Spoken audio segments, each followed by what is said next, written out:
حضور نے اپنا میلاد خود منایا. کون ہے جو اس میلاد منانے کو سنت مصطفیٰ ثابت ہو جانے کے بعد انکار کرے؟ حدیث ہے بیہقی شریف ان کی السنن الکبریٰ، حوالے سنتے آئیے.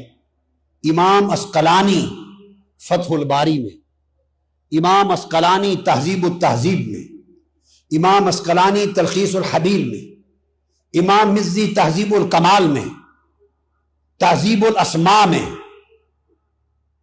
ان تمام کتب میں، امام سیوطی الحاوی للفتاوی میں، امام ذہبی میزان الاعتدال میں، طبرانی المعجم الاوسط میں، مقدسی الاحادیث المختارہ میں، کل کتب میں حدیث ہے کہ حضور علیہ الصلوۃ والسلام نے اعلان نبوت کے بعد بکرے ذبح کیے اپنی ولادت کی خوشی میں، اور صحابہ کو اکٹھا کر کے لنگر اپنے میلاد کا کھلایا.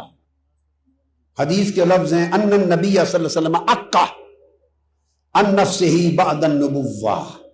بیہقی سنن کبریٰ میں اور مسند بزار میں بھی ہے، اور مجمع الزوائد میں امام ہیثمی نے بھی روایت کیا.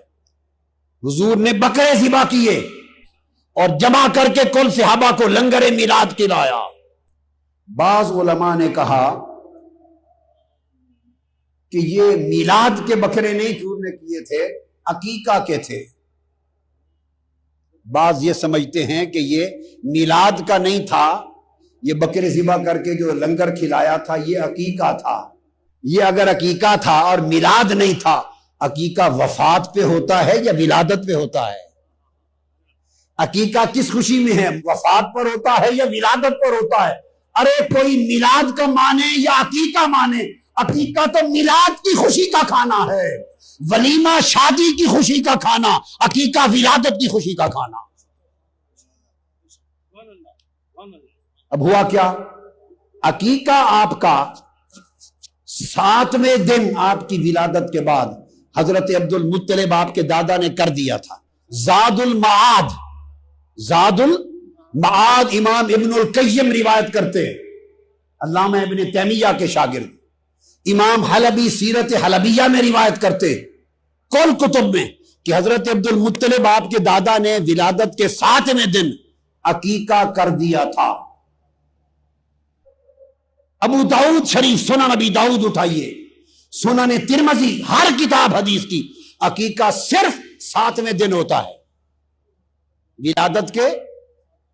اور حدیث میں حضور علیہ السلام نے فرمایا اگر 7ویں دن توفیق نہ ہوئی تو 14ویں دن 14، اگر 14ویں دن توفیق نہ ہوئی 21ویں دن 21. بس یہ عقیقے کے دن مقرر ہیں. حضور کا عقیقہ 7ویں دن ہو گیا صلی اللہ علیہ وسلم. سوال یہ ہے 7 دن بھی گزر گئے، 14 دن بھی، 21 دن بھی، تو 40 سال کے بعد بعد النبوہ، اعلان نبوت کے بعد ابھی عقیقہ کرنا تھا؟ استغفر اللہ العظیم. اگر ذہن میں یہ خیال آئے کہ اس لیے عقیقہ کیا کہ جب آپ کا عقیقہ کیا گیا تو وہ دور جاہلیت تھا، قبل البعثہ، قبل البعثہ، تو آپ نے چاہا ہوگا کہ میں اپنی نبوت کے بعد اپنی شریعت میں پھر دوہراؤں، اعادہ کروں. ایک خیال ہے، اس کا جواب دیتا ہوں کہ شاید آپ نے فرمایا کہ وہ بعثت سے پہلے دور جاہلیت میں تھا اور میں نبوت کے بعد دوہراؤں. سنو، اگر دور جاہلیت میں بعثت سے پہلے کا عمل ناجائز ہو گیا اور دوہرانا پڑا تو عقیقہ سے پہلے ضروری تھا کہ حضور حضرت خدیجہ الکبریٰ والا نکاح دوہراتے، نکاح دوہراتے. سب سے پہلے وہ بعثت سے 15 سال پہلے ہوا تھا، حضرت خدیجہ الکبریٰ سے 15 سال پہلے ہوا تھا. وہ خدیجہ الکبریٰ کا نکاح جو بعثت سے پہلے تھا، جس سے سیدہ فاطمہ ہوئی، جس سے رقیہ ہوئی، جس سے حضرت زینب ہوئی، جس سے ام کلثوم ہوئی، جس سے ابراہیم ہوئے، قاسم ہوئے، طیب و طاہر، کل اولاد. جب اعلان نبوت کیا وہ نکاح تو دوہرایا نہیں، عقیقہ کیوں دوہرانے لگے؟ اس نکاح کا تو مہر بھی حضرت ابو طالب نے پے کیا تھا. اور جو لوگ حضرت ابو طالب کے بارے میں بدگمانی اور بد اعتقادی رکھتے ہیں وہ بھی سمجھ لیں اگر آقا کی بارگاہ میں قبولیت نہ ہوتی تو ان کا مہر اپنے نکاح میں قبول نہ کرتے. حضرت ابو طالب نے مہر بھی اپنی جیب سے دیا. اس نکاح سے کل آل رسول پیدا ہوئے.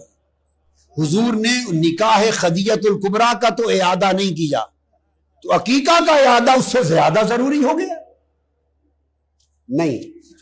تو پھر کیا کیا؟ وہ جس کو عقیقہ کا لفظ بولا گیا وہ دراصل کھانا ہے, ذبح ہے بکروں کا, صدقہ خیرات ہے.